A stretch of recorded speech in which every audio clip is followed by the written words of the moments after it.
years. Yeah, you too. Well, not on TikTok, I suppose. Yeah. It's social media is like a weird thing where, when you see somebody in real life, which this isn't that, but like, a lot of the things that are going on with them, and you don't have this thing anymore where you're like, hey Steve, what's been going on with you? Because you're like, yeah, if Steve broadcasts it every day, then you kind of know. But yeah, it's I'm somewhat aware of your journey, like I told you before we started, but I'm really interested in kind of diving into the how you did it, the moments of, like, the way I view stories is there are these little moments where the story progresses and pushes forward, right? So I'm really interested in learning, like, what were those moments of insight, what were those moments of transformation that you experienced. For those listening, I'm going to tell them how we met. Okay. This was I think I'm assuming that we're both more fulfilled at this point in our lives. I didn't know much, about you when we met, but I was touring a film that I created, a documentary, Raise Up, which we did later in 2017. We licensed it, we sold it to Red Bull Media House, so it did have a nice success story. But during that time, I was like taking it around the U.S. in partnership with the Fit Expo and showing it to anywhere from, like, 10 to 50 or 60 people at a time. And we had a little booth at this one in Chicago, and you were helping us out with that. I'm not even sure what I posted it on or how you found it, but you had a history of being like a TV personality in Hmm. news and journalism. So you were comfortable kind of being a persona and talking to people all day. And that's how we met. And I will say this, I want it on record. Uh, this was one of our, like, least attended screenings. It was like a weird location and yada yada yada, and it was a long day, and I did not want to do it. I was like, let's just pack up, let's just go home, I don't care. And you, maybe not solely, there were other people, but you were one of the main ones that were like, no, I want to see it.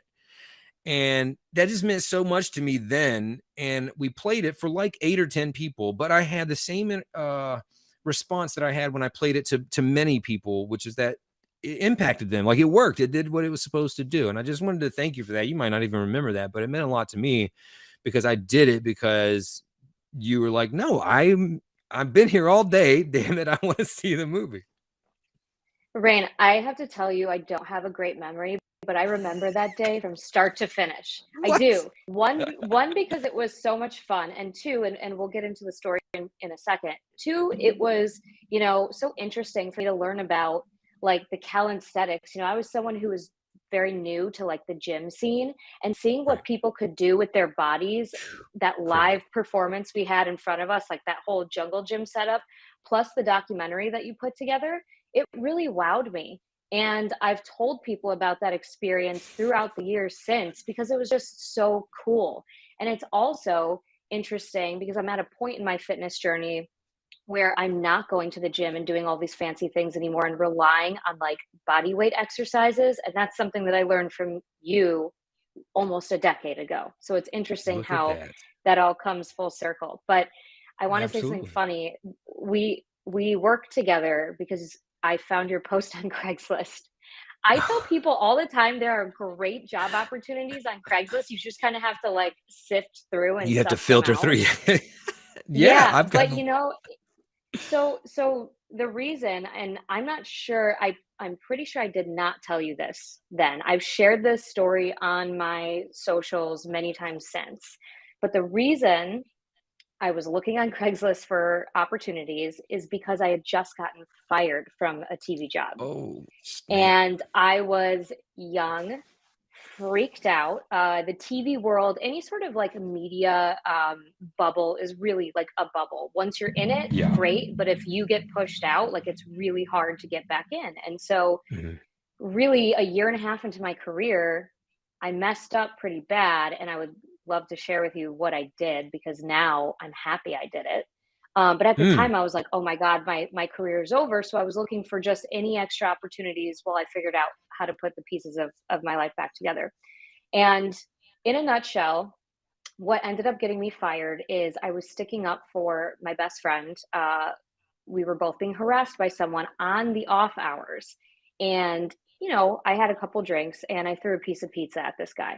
Now, he decided to contact the station, not explaining that he was harassing us all night, and just said that I randomly threw a piece of pizza at him while out at a God. bar.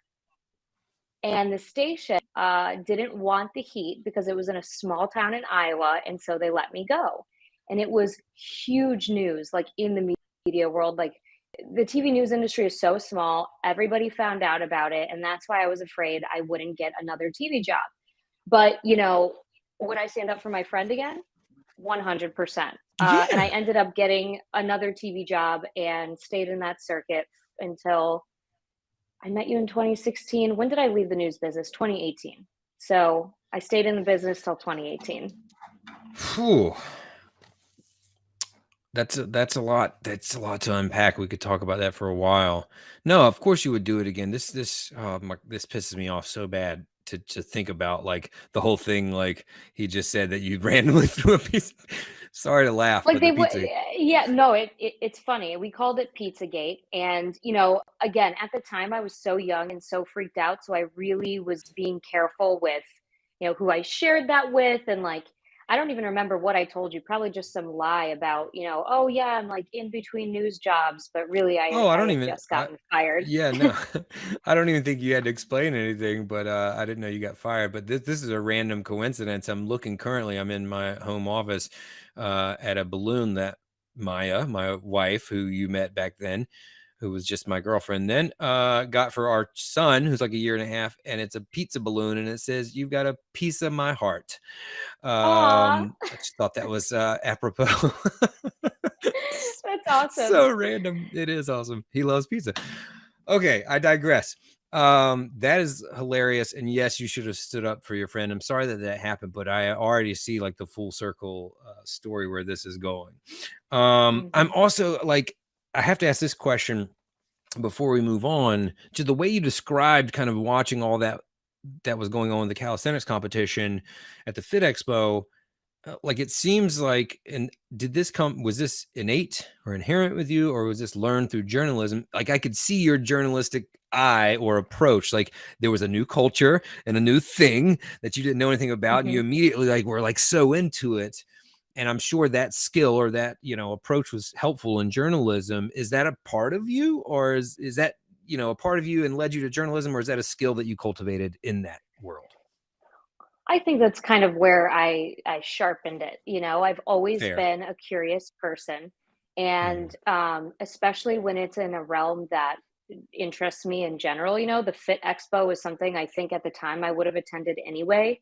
So seeing this completely new way to exercise and move your body, and like seeing the proof of the results of Mhm. calisthenics like right in front of me just blew my mind. And so I was so curious to learn more. I mean, it was, you know, you and I share the same love for storytelling and finding those really unique things that like Mhm. brings community together. And like calisthenics is one of those things, right? Like people exercising outside in front of everyone to see, like at free parks. Like that's such a cool Yeah. thing. It brings people in. It's a very inviting atmosphere. Like you don't need to pay some crazy membership to be, part of the calisthenics community. And so I just Right. loved how there was this one thing that like brought so many, and there's so many layers to it, and your documentary really did a great job at showcasing it. So it was just like a really enriching experience to be a part of. And then on top of that, I really just like interacting with people. As a journalist, you go interact with people who don't want to talk to you or don't want to hear from you, or it's the worst day of their lives. So it's like, or like they're going to jail. And so like to Mm. actually interact with people who are like want to be there and want to talk to me Yeah. was really like a refreshing experience, especially after just being fired. I was like, wow, like, there's life on the other side here. I can still like use this skill set, but Mhm. in a way where everybody's having a great time and I'm not, you know, harassing them to be camera. There's a good life lesson in there. Which Yeah. leads me to my next question. What is it that you do now? How do you define what you do for a living in your life? Yeah. Okay. I think the best way to define it is to give you a really like succinct story, like timeline of Can my you do it journey, right? succinctly? I'm laughing because like I have that same pause when people ask me what I do. I'm like, I don't know how to answer A lot of things, right? We both do a it. lot of things.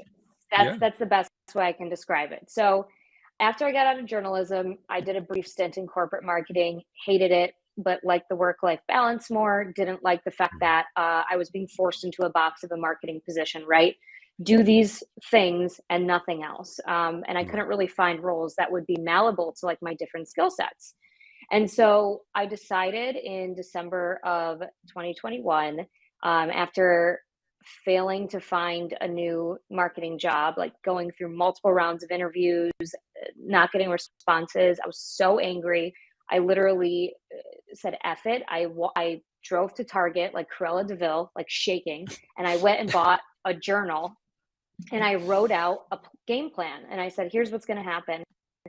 I'm going to become a full-time freelancer, and then I'm going to turn that freelancer work into consulting. And I'm also going to do video spokesperson gigs, and I'm also going to do, influencer type stuff. And that's actually exactly what happened. I started off like my solopreneur journey, writing blog, writing content in exchange for money, the traditional exchanging time for money, charging hourly. And then I had companies starting to reach out to me just from what I was posting on LinkedIn and kind of sharing, these different nuggets of wisdom I've learned along my career. They wanted me to consult their entire marketing strategies. So I started doing that. And I have to tell you, I updated my website like 700 times last year because I kept changing my business model of what it is that I do. And I was so, I don't want to say lucky because I truly believe I made it happen. I was really like, gave myself no other choice. I quit my job and I said, here's your 3 month deadline. Otherwise, you have to go back, to um, any sort of part-time job that you've had in the past. So this is your deadline, and I made it happen.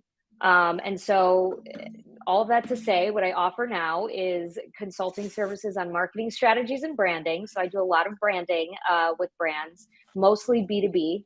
I don't really work with product-based companies, but more so B2B, and then other entrepreneurs who want to develop their personal brand. And then I also do video spokesperson work. So, companies that need website videos or, videos for their app to describe their product. And then, some influencing here and there and some stuff on TikTok, which is how we've stayed connected. So Hmm. coaching similar to what you do, giving people, advice on entrepreneurship and manifestation, because manifestation is how I got from, point Hmm. A jobless to what I am doing now.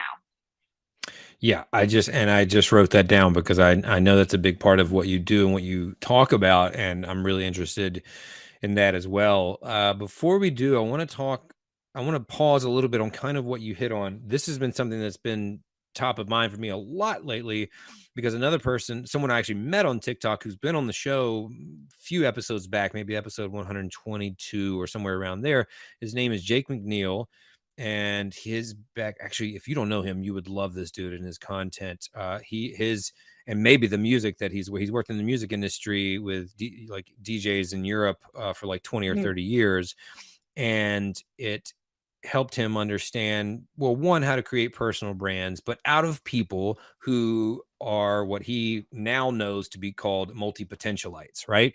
Um, which Yes, was right. Okay. And so that's his thing. Each video he starts off with multi-potentialize. If you're struggling with this, like, I've and it's seen. all Yes, like, have you seen his stuff?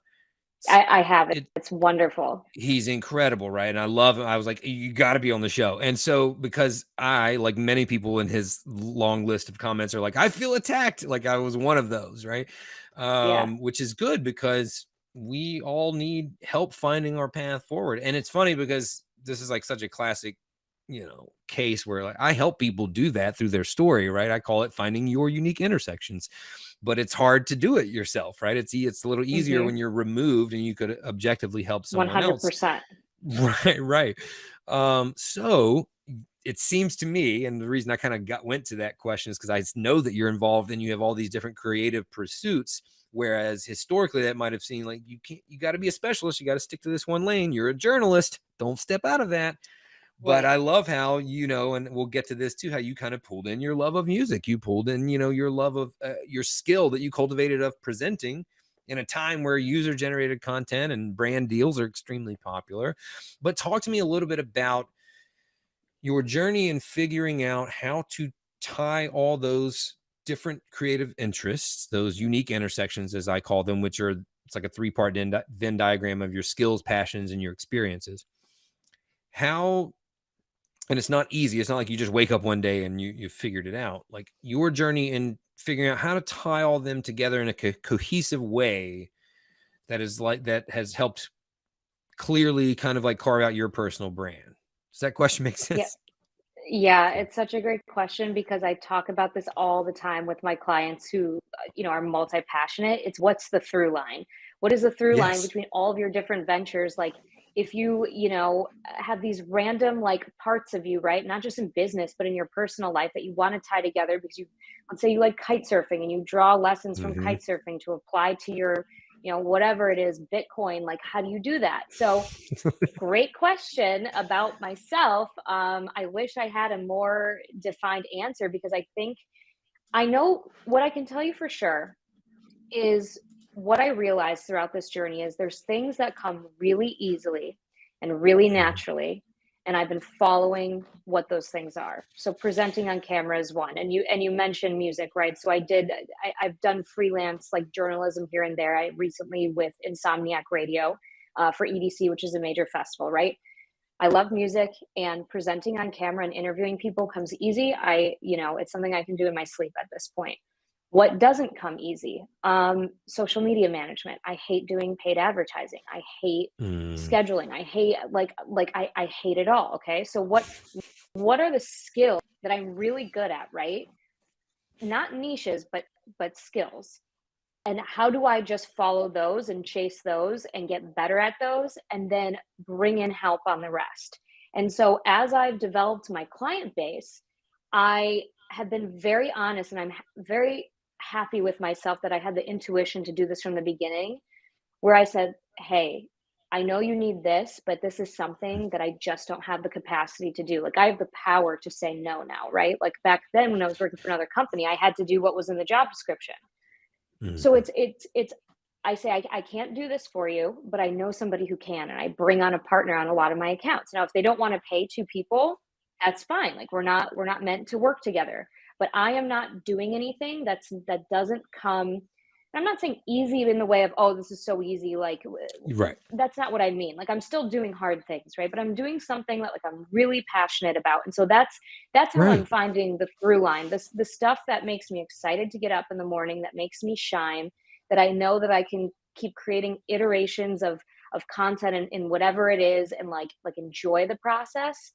That's how I've figured out how to mold my business. And so on my website even, I list out pretty much every single service that I do. Obviously, each case is different, right? People have specific needs. But then I have a whole section of what I don't do. And I say, these are the things I can't offer because I don't want to waste anybody's time, including my That's own. awesome. And so, That is so awesome. that's really how I've been able to just double down on everything that I'm good at and sharpen my offerings. So That's whew, I love that. And so many people when they're starting out, or if they're a small business owner or solopreneur, do the exact opposite, which is like, we're a full service company, when you're one person, mhm, or we can do this, this, and this, or you're desperate, so you'll take any job, even if it's not aligned in that. I love that you said the things that you're passionate about, because one, you'll do better work. And two, you'll be more inclined to want to learn and get better and more skilled at that work. And then you'll, yep, become more skilled. But I actually have a current coaching client that I can pick on a little bit. But when I saw his website, I was just like, well, what? I have no idea what you do. It was in a certain space in video production, but it was like all the things. And I'm like, yeah, I have no idea like why I would come to you. But I love the idea of a page that says like, and here's what I don't do. And I think that's important because it's almost like a survival instinct, right? It's like, okay, I'll take that job, even if it yeah, doesn't yeah. align. I've learned throughout this journey that you can't pick up every quarter off the floor. Like you have to really decide if something aligns with your overall goals, and if it doesn't, Like, why are you doing it? There's going to be a really good reason. Sometimes, there are things like I've taken on jobs here and there because I have the flexibility in my schedule where my friend who runs a different marketing agency, we do a lot of work together. He was doing a spa opening night, right? His client's a spa, they're doing an opening night. They needed somebody like a nice face to sit in the front and check people in, a couple $100. I said, sure, I have the time. Stuff like that, absolutely. But am I going to take on a whole project? For example, I had a prospect reach out to me a couple weeks ago. He was interested in marketing for a franchise that he just bought that already had great marketing like on their main page, but he didn't really know what he wanted. Let's just put it that. You know what? This is not my area of expertise. This is I don't, and I didn't say this to him, but it's like I don't care how big your budget is. If you can pay me tens of thousands of dollars a month, if I know that I can't serve you like in the way that I would expect out of myself, so I'm not going to take something on just for the heck of it. And that's like I really implemented that frame of mind early on, and it's served me really well. And it just makes, when you're not like you said, if you're doing something that you're not good at or it's stressing you out, it's going to take time away from those projects that are actually going to make you more money. Like you need to save that time to find the bigger projects, the things that are more in tune with your overall vision. You can't be worried. You got to shift out of, I talk about this all the time, you got to shift out of scarcity and go into an abundance mindset. Yeah.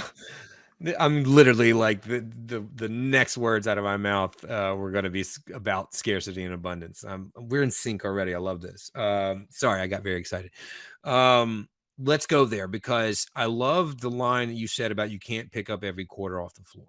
I am, innately a pick up every quarter off the floor type of person. Like I'm a hustler and I like to, but I am learning through my entrepreneurial journey that is the fastest way to burn out and not Yep. not longevity, right? Which is now that I've grown and matured, and since we met 7 years ago and had kids, probably impacted this as well.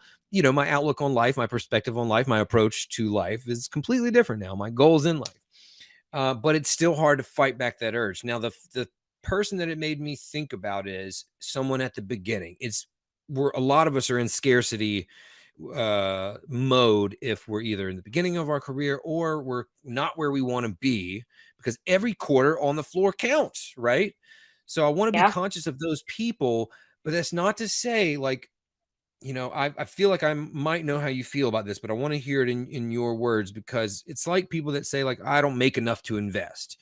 And I get not upset, but frustrated, because I'm like, if you make $1, you can invest a penny of it. Like you can't, you know what I mean? Like it Right. doesn't mean there's no minimum.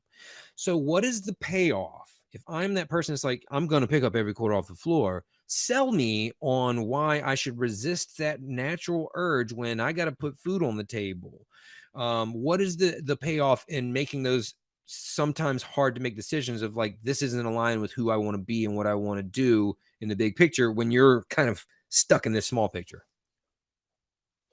So two things. One, which is one of the most important, and this is a life lesson I've learned, not just in work, but in general, is the cognitive dissonance you'll experience from doing something you don't want to do, agreeing to. Think about like, okay, let's say somebody asked you to help them move, and you really don't want to do it. You don't, and they're not that good of a friend, but they asked you because you have a truck, okay, and you agreed to do it. You're gonna go help them move, and you're gonna be murmuring to yourself the entire time about how much you hate this, how you'd rather be doing something else, and you're just going to be upset with yourself for agreeing to do something you don't want to do, right? And so Yes. that cognitive dissonance like actually prevents you from being able to see beyond that project into what Ooh. else is out there for you, because you're so consumed with agreeing to do something that's like not, what you're passionate about. Maybe it's not even that much money. Okay, so that's the first thing. It's going to like fog your brain, right? Like if you're going after projects that like are paying less than what you're worth, you have people nickeling and diming you, or it's something that, you're just like investing like too much time. Like this is a little side story really quickly, but while I was fired, I had to find a part-time job, right? To um, pay bills until I found another Sure. reporting job. And I got hired at like, I don't even remember the name of the franchise, but it's some chain Mexican restaurant.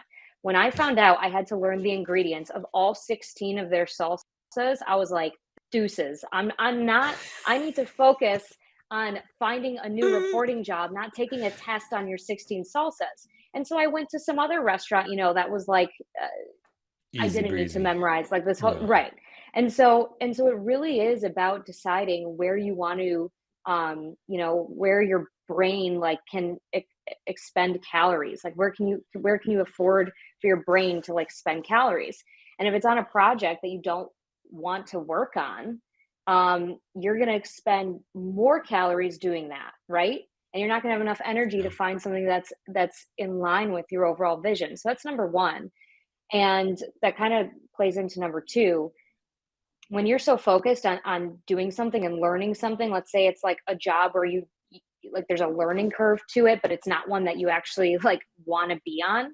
Like you are literally going to be exhausted and you're not going to have time to find those bigger and better projects. There was one project when I was like a freelancer before I took consultant where I was like helping write. I don't know how I got this job, honestly. I was like, it was a fluke. It was like writing cover letters for tech entrepreneurs. Not my thing.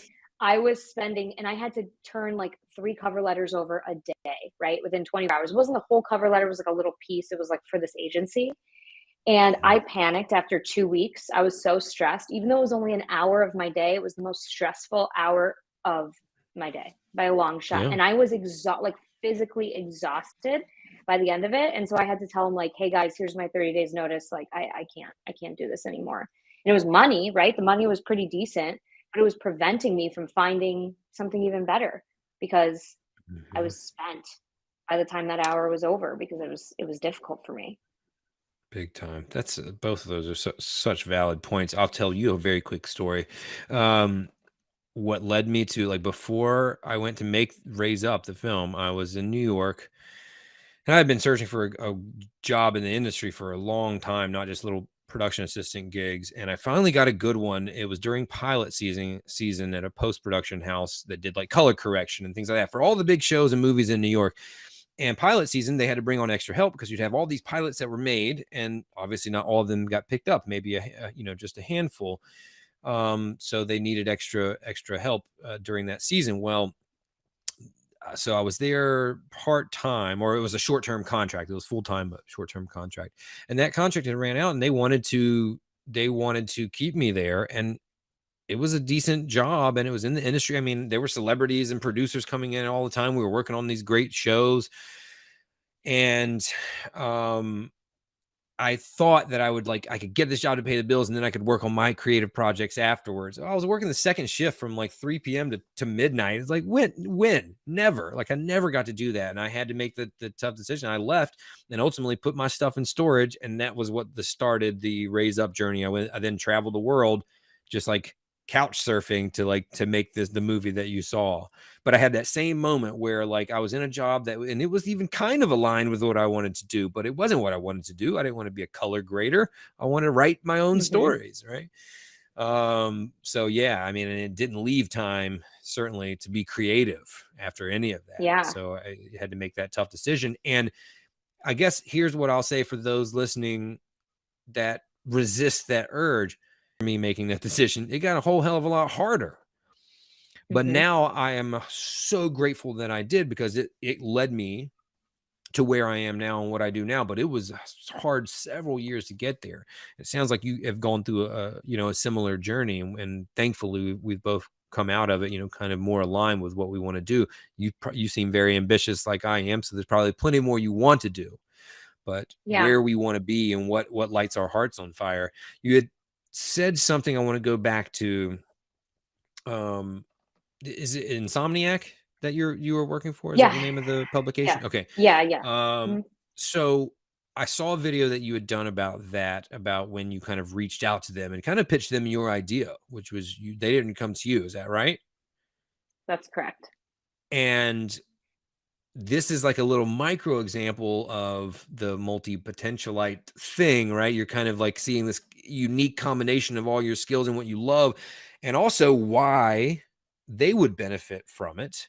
So it wasn't like you responded to a Craigslist ad like you did for me back in 2016. Like you created the ad and you wrote them. So one, talk to me a little bit about, we have this ability to connect with people we want to work with now more than ever before, right? They're just a DM away, but it doesn't mean that's certainly a guarantee or that they'll even answer it, right? So what's your advice for someone who wants to do something similar? Like there's a goal client or like a goal job or dream job they want to have and they could get to it, but how do you position it in a way that makes the receiver open to it? Yeah, that's a great question. First of all, why not go for it, right? Like, there's no reason you shouldn't go for something because the worst thing they can do is say no. And there's this quote. It's David Meltzer, I think. I think I'm saying his last name right. He said, in essence, he says, imagine you're 25 no's away from your yes. How excited would you be to get each one of those no's? And that resonated with me so much, and that's like one of my mantras, right, for my business. So I just go for everything. You know, obviously you need to have a game plan. You need to have some structure. Don't just start sending DMs. Hey, I want to work for you. Let me work for you. Have some sort of plan. And so I'll give you essentially what I did, Mm-hmm. to reach out to Insomniac. I was watching interviews with some of my favorite artists on YouTube, and I texted my husband. I said, I need to be doing this. I need to be a freelancer for Insomniac. I'm just going to make an audition tape and send it to them. Okay. And so I wrote out a script. I went into the studio I have access to. I taped the audition, and then I looked for an email I could send it to. And I was debating, should I go through some people I know in the music industry, in the house music industry, or should I not? Because it could have helped or hurt me. And ultimately, I decided not to. And so I found their general marketing email, right?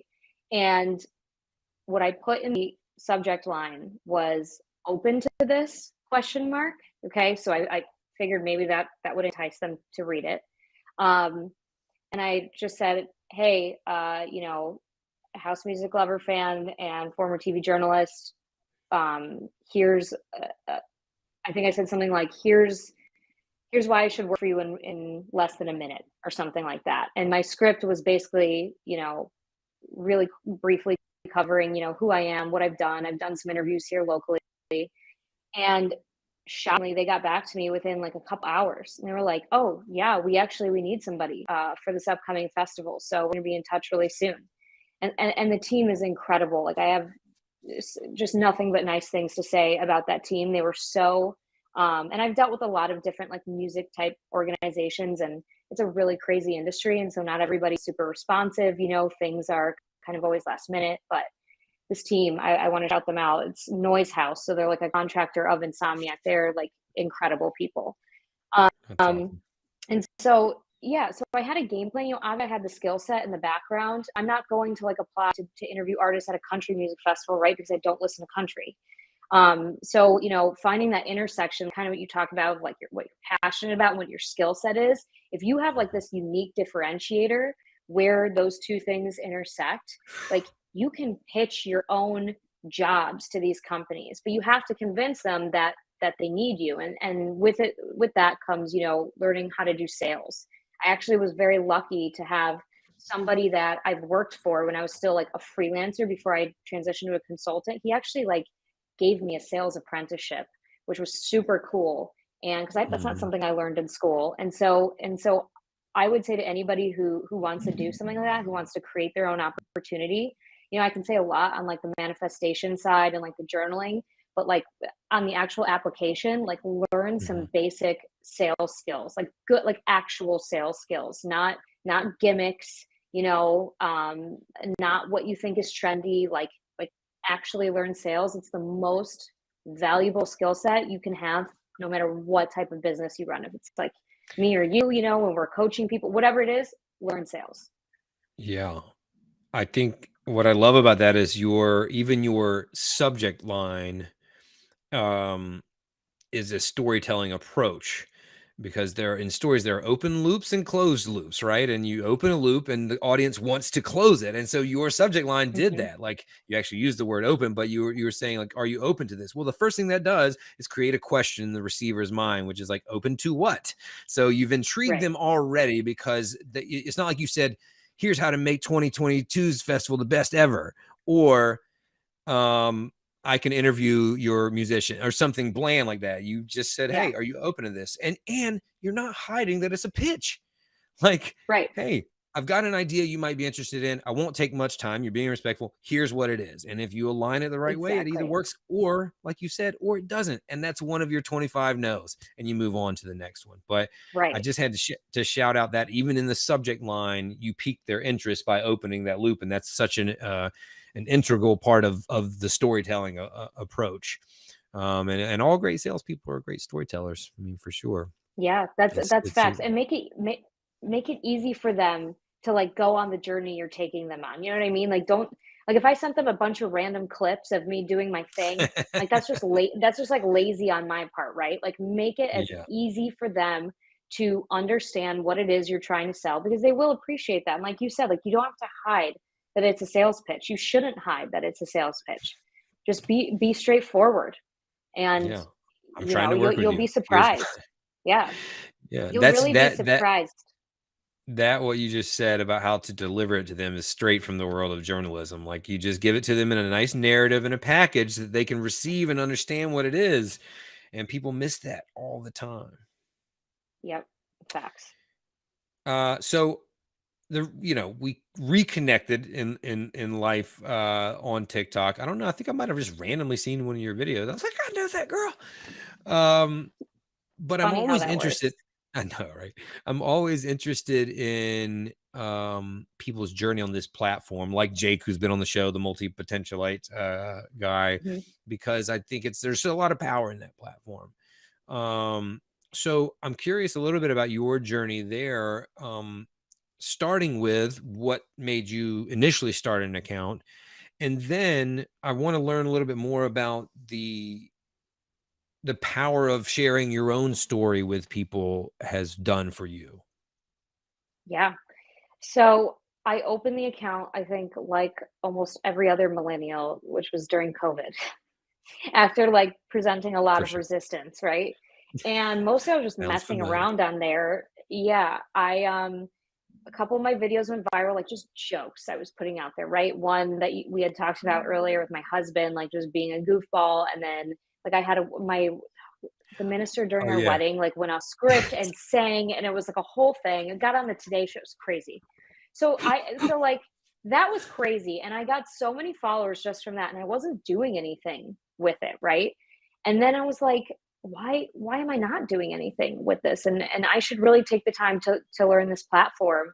And so I kind of just started doing talking head content, and that's something that I love about talk. Like, we just like we're sitting here now, I don't have to look pretty. I don't have to have a pretty background. Like, I could be sitting inside of a dumpster for all my audience cares. They just want to hear what you have to say. Yeah. And so Yeah. I love that about TikTok. And so I just started pointing and shooting and kind of ranting and rambling about the things that I'm passionate about. And it's kind of shifted over time, right? Like, at first I was kind of talking about the whole entrepreneurship journey, and I still do, but it kind of got into manifestation and vision boarding. And I just love easy it is to connect with my audience. Like, it doesn't need to be this highly produced thing, where I'm putting all this effort into, again, what I look like, what my background looks like. Like, I sit in the same spot every day and shoot video, just talking to my audience. And it's been really incredible, transformative for my career. That's one of my offerings, like my consulting offerings. I help our entrepreneurs create a strategy and scripts for TikTok. So if you want to take that from me, it's a really great offering, because a lot of people want to It's a be good idea. on TikTok, but they just don't know how to get started. So I've, like, found a really turnkey way to help them develop scripts. Um, Now I don't even remember your original question, but Oh, but just no, I love you're TikTok. yeah, no, you're answering it in more ways than one. I was just asking about your experience there because um and wanting to learn that journey of like why you were sharing your story and what it's become now. Mhm. What are the things that resonate most with people that you found? So I have a couple different niches on there, but the manifestation stuff has been really incredible, and I've found a lot of people that way. And then I also talk about, because your physical health and your mental health are all connected, and I talk a lot about physical health through really simple forms of exercise like walking. Like I'm the biggest fan of walking, like literally, like if there was an award for someone who loved walking, I would get it. And holistic eating, I call it, right? Like just aiming to get in nutrients and not worrying about. I went from someone who, when I had first met you, like I was turning into like this gym rat, and there's nothing wrong with that lifestyle, but it's Mm-mm. not sustainable for a lot of people who like have busy lives. And I Yeah. was actually trying to hold on to that lifestyle, that gym rat lifestyle, and I became so demotivated. Like I wasn't going to the gym until I found and body weight exercises like Pilates and things like that. And so I kind of talk about, those are my two major niches form, and I just talk about how they're all kind of intertwined. Like manifesting health, right? Like I literally lost 20 pounds from walking and speaking kindly to myself. Okay, like through the use of like writing in my journal and visualizing the person I wanted to be, and pouring Mm-hmm. loving words into myself rather than punishing myself with the gym. Mm. Oh And yes. I talk about these things, and like I'm just so grateful that I've found a community on there. When I get comments from people like, thank you so much for all the content you post, or I needed to hear this so bad, or I have like this free walking guide on there. Just I put it together. Not It's not even like a funnel thing. It's not a freebie, whatever, a lead magnet. I literally just did it because people were asking for it.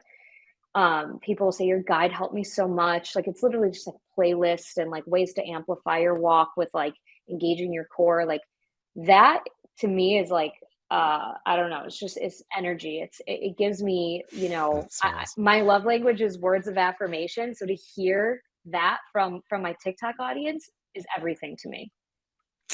Yeah, mine is too. Yes, I identify with so many things that are happening right now in what you're saying. It's funny how your perspective on health changes, right? As you get older. The walking thing, I'm with you.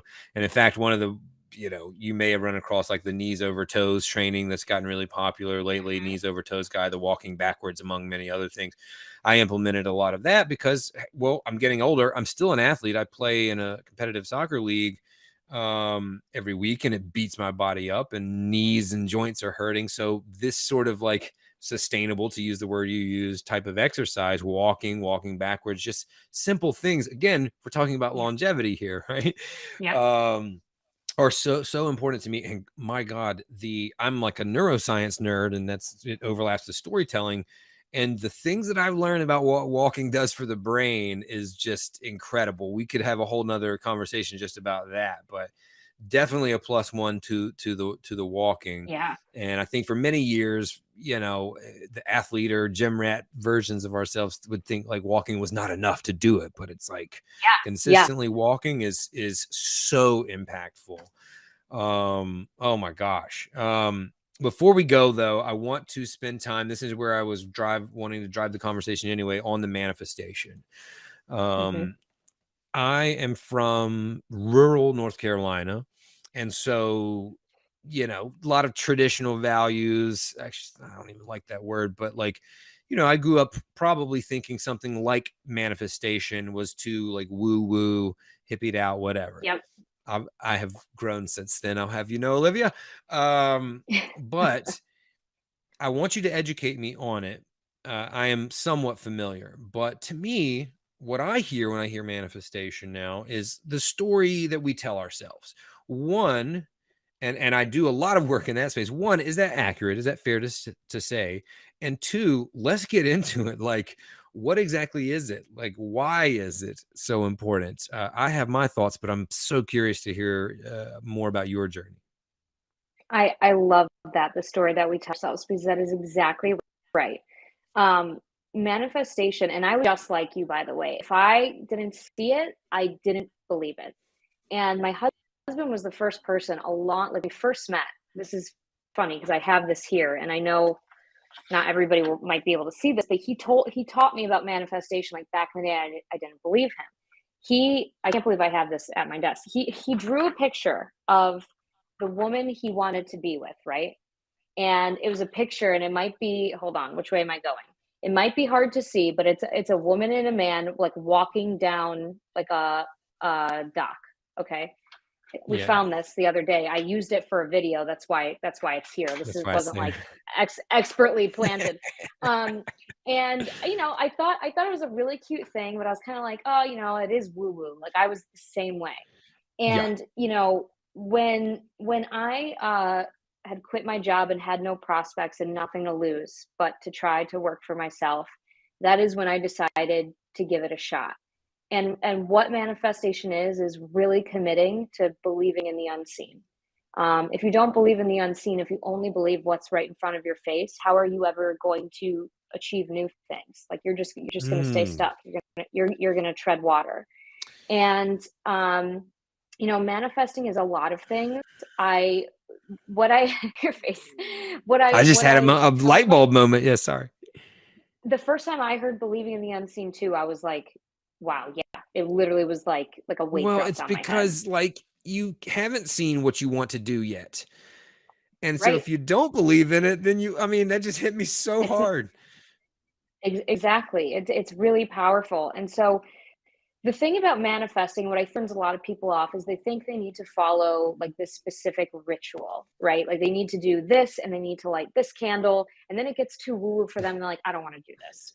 Yeah. What manifesting is setting intentions and believing in them so strongly and truly that you bring them to fruition. And so that can be done in so many different ways, right? Like I have these are vision boards. I don't know which way I'm pointing. This way, vision boards, Yeah. as you can see Yes. behind me. It comes in the form of vision boards. Comes in the form of writing in a journal. It comes in whatever form feels right for you. It doesn't need to be, like I said, like a specific ritual, but it is writing down your intentions and then actually taking aligned action, right? So there's a difference between like taking aligned action and like working your butt off.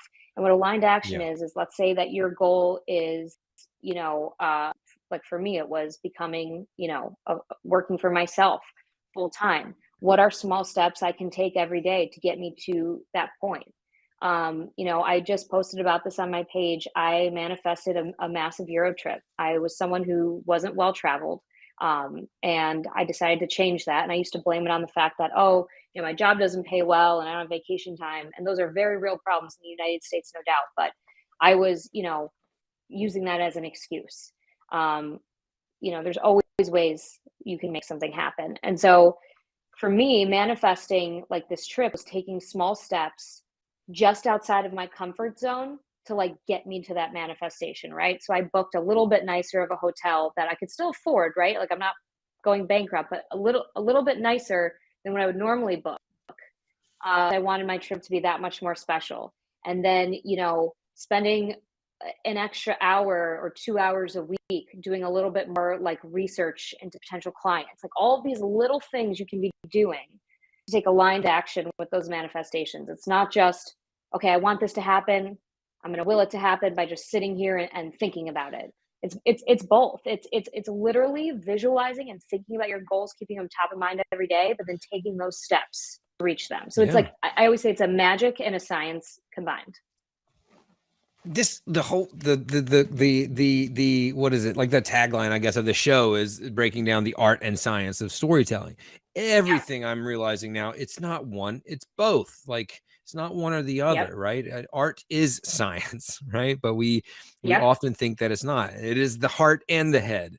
Balance, baby, balance, right? Like that's what life is. Exactly. I'm so glad that you went there. And there's a reason why every book about this and every successful person you talk to about, when you say, what was the thing that did a change of mindset? You hear it so much, it gets frustrating.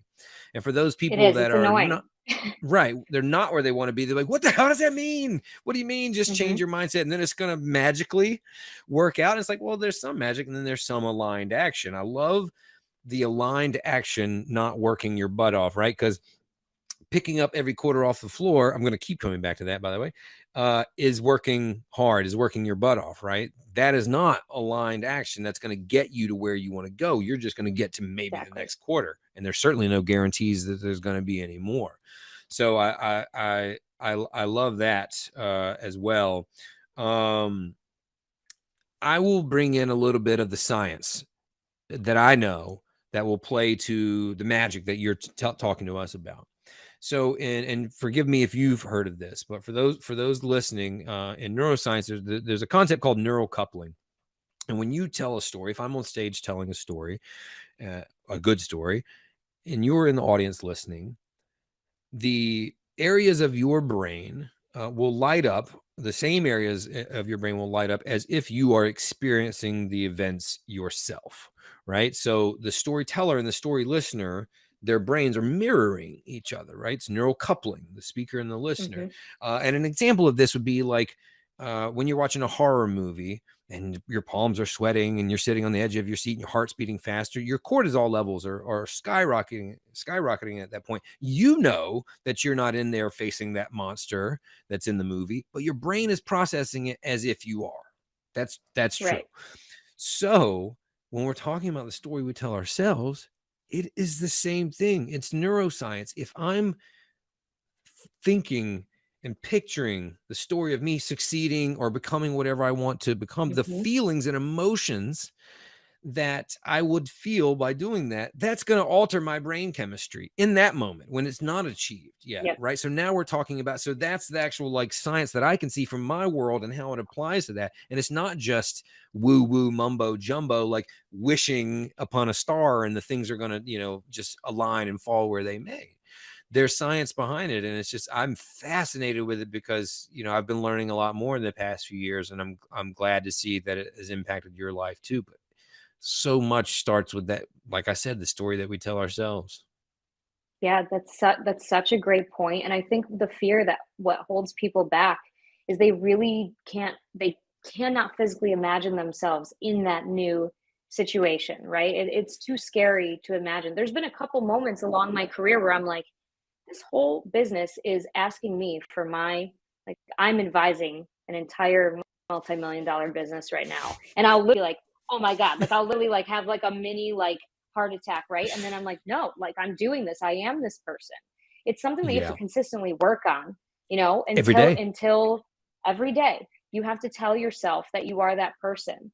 Uh, the story that you tell yourself, like you said.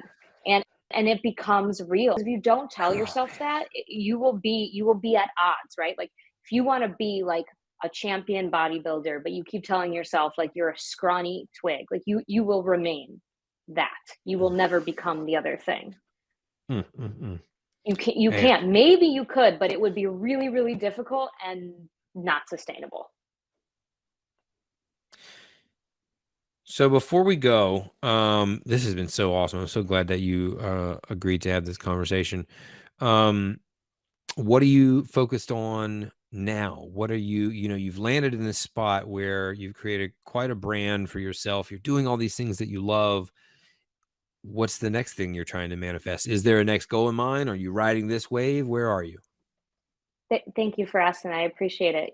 I am coming to a point now where I've tested out a bunch of different things and figuring out what's right for me. Had a couple failures, like as an entrepreneur, but failures are good because they teach you things. Yes. And now the two big things I'm focusing on, I'm actually releasing a resource hub very soon. And it's basically how to manifest anything. And it's going Oh, to be super affordable. I want to make this accessible to everybody. That's like a big part of my personal brand is mental health, personal development, all these things should be accessible. And so I'm releasing a resource hub with like step-by-step guides, affirmation videos to watch while your brain in a state, all these different things. So that's coming out soon. And then I'm also actually working on my own podcast, TBD oh, on when that'll actually come out. But talking about mindset, topics actually with house music artists. So kind of combining my passions look there. at you. Love it. Yeah, and then kind of just staying open and seeing. That's one of the best things about being an entrepreneur is you can just be open to see what comes way.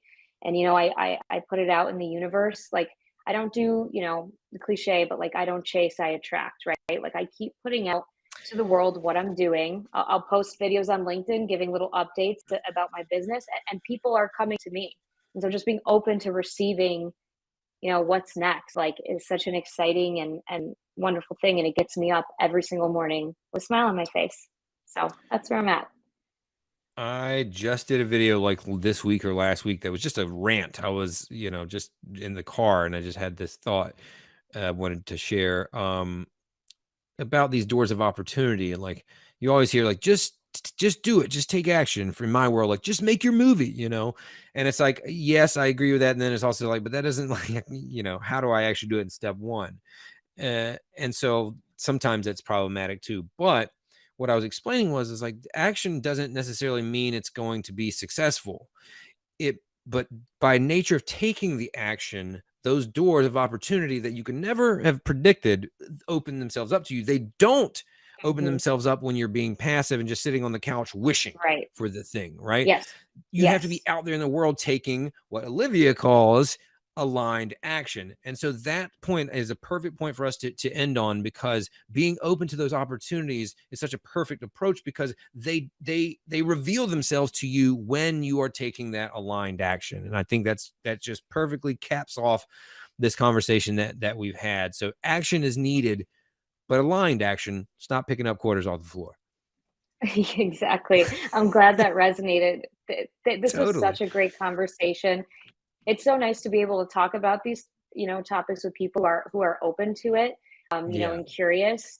It's not everybody, and I understand it's for everybody. So thank you for like scratching this itch for me today. Oh, I was so interested and so curious. I appreciate you being here, and it was lovely catching up with you. And hopefully we'll see each other in real life at some point. Like I said, I'm dying to meet your husband because he's already made me laugh Yeah. just from the background of one of your TikTok videos. Yes, yes, me too. If you ever come back this way, happy to, we would love to meet you out. And I know that you have babies now and this whole new life, but it's a Oh, we'll beautiful thing stow that, them away somewhere. But Maya's got people yeah, in Chicago, so maybe we'll be out that good. way. But thank you so much. I appreciate your time.